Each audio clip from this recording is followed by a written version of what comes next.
நண்பர்களே, இங்கே பாருங்கள், எங்கள் வீட்டு கோழியை அடை வச்சுருக்கிறேன். அடை வைக்கிறதுன்னா கோழி வந்து தொடர்ச்சியாக ஒரு ஒரு ஒரு வாரம் 10 நாளைக்கு முட்டையிடும். அந்த முட்டையை எடுத்து வச்சு இது மாதிரி சட்டியில் மண்ணள்ளி இது மாதிரி வச்சு அதை கொண்டாந்து வச்சுட்டோம்னா கோழி அது மேலேயே உட்காந்துக்கும், எங்கேயும் போகாது.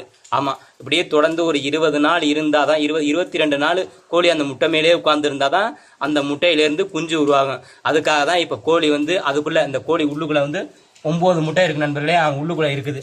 அது வந்து நம்ம டிஸ்டர்ப் பண்ணக்கூடாது. இருந்தாலும் இப்போ பாருங்கள், இந்த கோழிக்கு வந்து இப்போ வந்து சோறு வைக்கிறேன், அரிசி வைக்கிறேன்.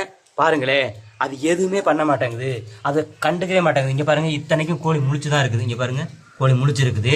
பக்கத்தில் சோறு இருக்குது, பக்கத்தில் அரிசி இருக்குது.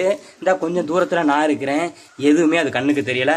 அமைதியோ அதுவாட்ட அது வேலையை பார்த்துக்கிட்டு இருக்குது.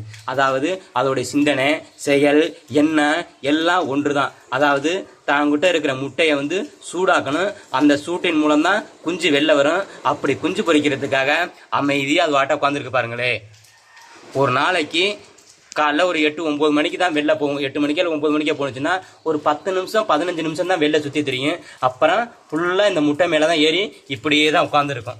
இப்படியே தான் உட்காந்தும் இருக்குது. பாருங்கள், இப்போ நான் வச்சுருக்கிற சோறு, அரிசி எதுவும் கூட அதுக்கு தெரிய மாட்டேங்குது, லட்சியம் பண்ண மாட்டேங்குது. நம்ம முன்னோர் காலத்தில் முனிவர்கள் வந்து தவம் இருந்தாங்க, வரம் பெற்றாங்கன்னு சொல்லுவாங்கள்ல. அப்படி தவம் இருக்கிற முனிவர்கள்லாம் ஒரே சிந்தனையாக இருப்பாங்க. அந்த சிந்தனையை பார்த்துட்டு இப்படி கஷ்டப்பட்டு இப்படி தவம் வாங்குறாங்களேன்னு பார்த்துட்டு கடவுள் வந்து வரம் கொடுப்பாங்க.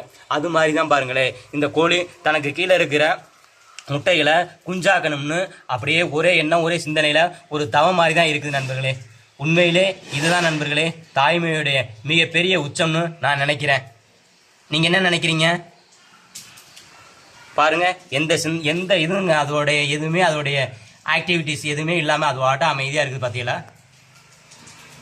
இப்படி இருந்தால் தான் அந்த முட்டையை வந்து குஞ்சு பொரிக்க முடியும். நம்ம அப்படியே உட்காந்துருக்கணும். உட்காந்து அந்த முட்டையை சூடாக்கின பிறகு தான் அந்த முட்டையிலேருந்து குஞ்சு வெளில வரும். அந்த ஒரே நோக்கம் தான், வேறு எந்த எண்ணமும் இல்லை. பாருங்கள், வச்ச சோறை திங்கிறதுக்கு, வச்ச அந்த அரிசி திங்கிறதுக்கு கூட அதுக்கு ஆசை இல்லை, எண்ணம் இல்லை.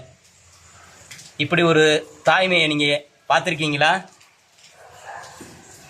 கோழி உண்மையில் தாய்மையுடைய உச்சத்தின் அடையாளம் தான், தாய்மையுடைய பாசத்தின் அன்பின் அடையாளமாக தான் எனக்கு இன்னைக்கு தோணுது நண்பர்களே.